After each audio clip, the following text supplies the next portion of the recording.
Pada kesempatan kali ini, saya akan memandu penggunaan sistem Online Single Submission atau lebih dikenal dengan OSS, mulai dari pendaftaran hingga terbit perizinan berusaha. Siapkan perangkat komputer, laptop, atau tablet Anda. Pastikan perangkat tersebut telah terhubung dengan koneksi internet yang memadai.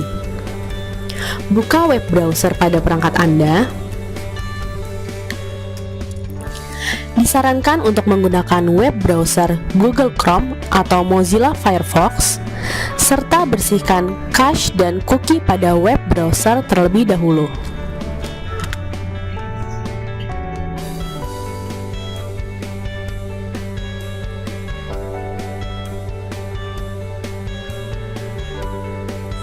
Kemudian, masuk ke web OSS dengan mengetikkan oss.go.id. Web browser akan menampilkan halaman utama OSS. Pada halaman utama, tersedia menu seperti informasi, perizinan, insentif, dan pemantauan. Pada menu informasi, beberapa sub-menu yang harus diperhatikan antara lain menu KBLI yang memuat bidang usaha yang dapat diproses melalui OSS, menu perizinan yang memetakan jenis perizinan berusaha sesuai dengan bidang usaha KBLI, dan menu daftar negatif investasi memuat daftar bidang usaha yang tertutup dan terbuka dengan persyaratan untuk penanaman modal baik asing maupun dalam negeri.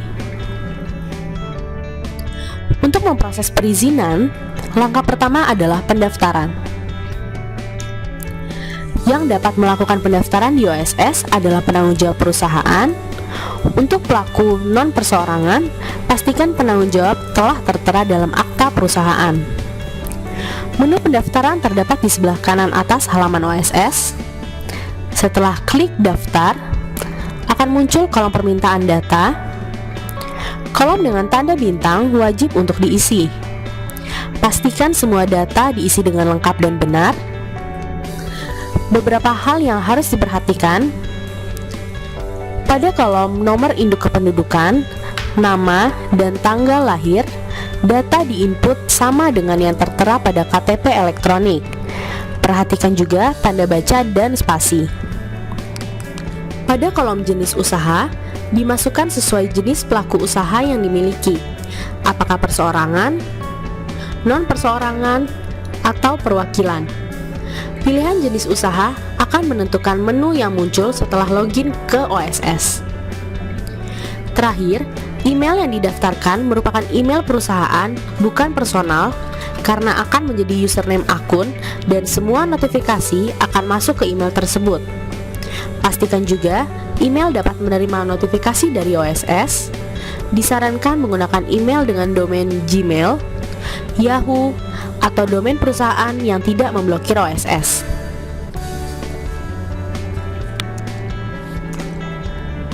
Setelah semua data dimasukkan dengan lengkap dan benar, langkah selanjutnya, masukkan kode CAPTCHA. Klik checklist "Saya mengerti dan menerima syarat dan ketentuan penggunaan sistem OSS". Checklist ini merupakan disclaimer bahwa pemohon menyetujui syarat dan ketentuan penggunaan sistem OSS. Kemudian, klik daftar.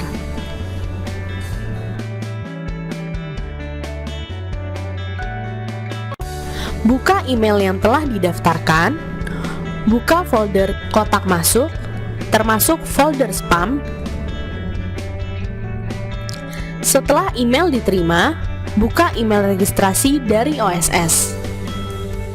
Kemudian klik tombol aktivasi. Jika tidak bisa diklik, copy pastekan tautan aktivasi yang tersedia. Setelah klik tombol aktivasi, pelaku usaha akan kembali mendapatkan email konfirmasi, username, dan password. Jika dalam 3 hari pelaku usaha tidak melakukan aktivasi, maka sistem akan menghapus akun dan harus melakukan pendaftaran ulang. Gunakan username dan password tersebut untuk masuk ke dalam OSS.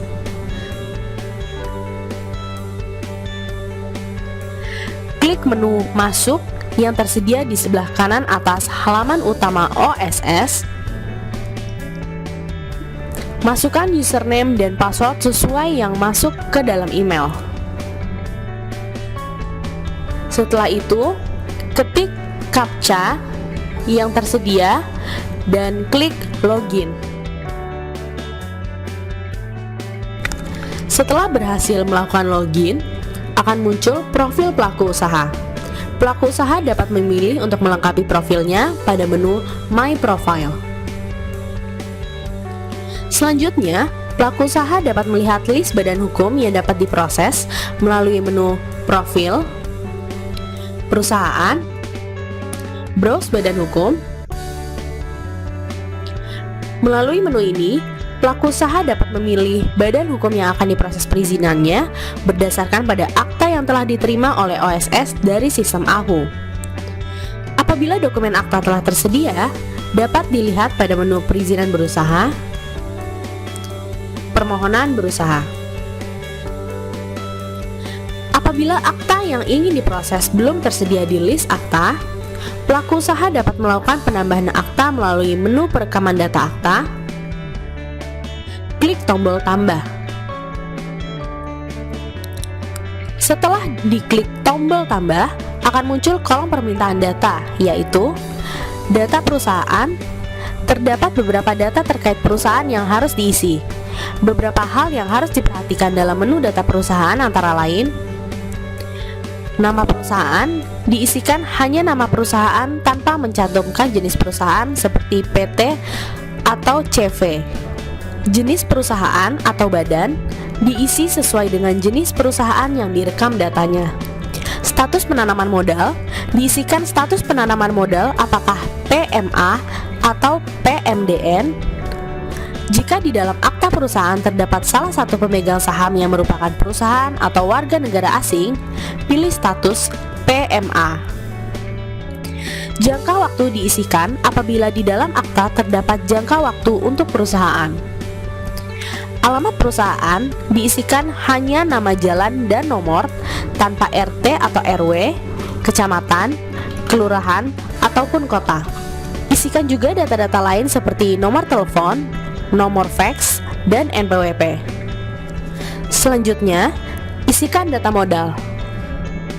Data modal ini meliputi modal dasar, modal ditempatkan, modal disetor, dan modal dalam bentuk lain.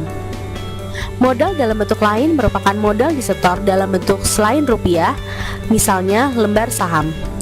Apabila tidak ada modal disetor dalam bentuk lain, dapat diisi dengan angka 0. Yang perlu diperhatikan, untuk perusahaan PMA, nilai modal disetor atau ditempatkan diisi sesuai ketentuan dalam undang-undang di atas 10 miliar rupiah.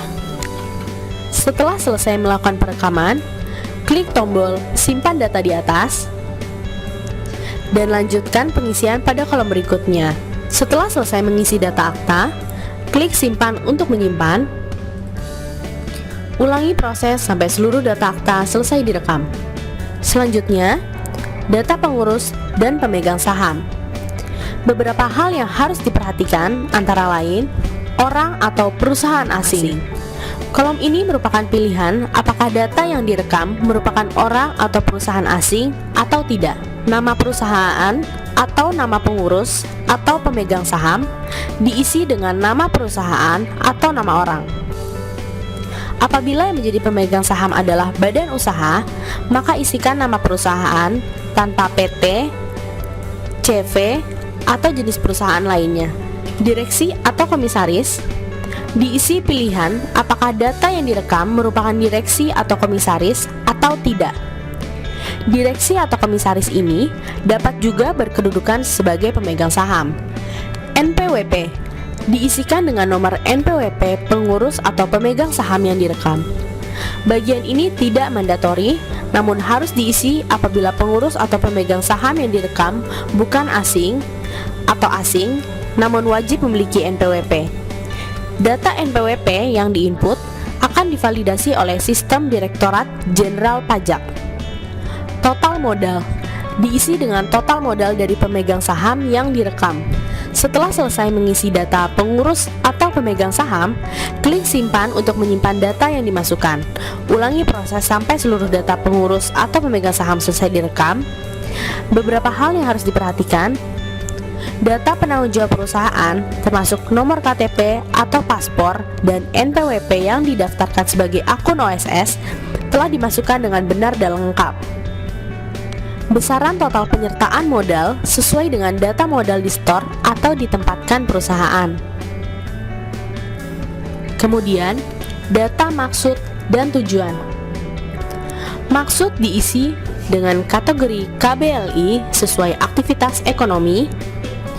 Penggolongan ini diberi kode 1 digit kode alfabet dari huruf A sampai dengan huruf U atau 21 kategori.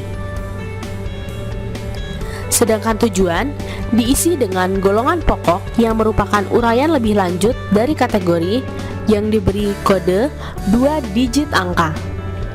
Setelah semua data diisi dengan benar dan lengkap, kemudian klik lanjutkan ke permohonan berusaha.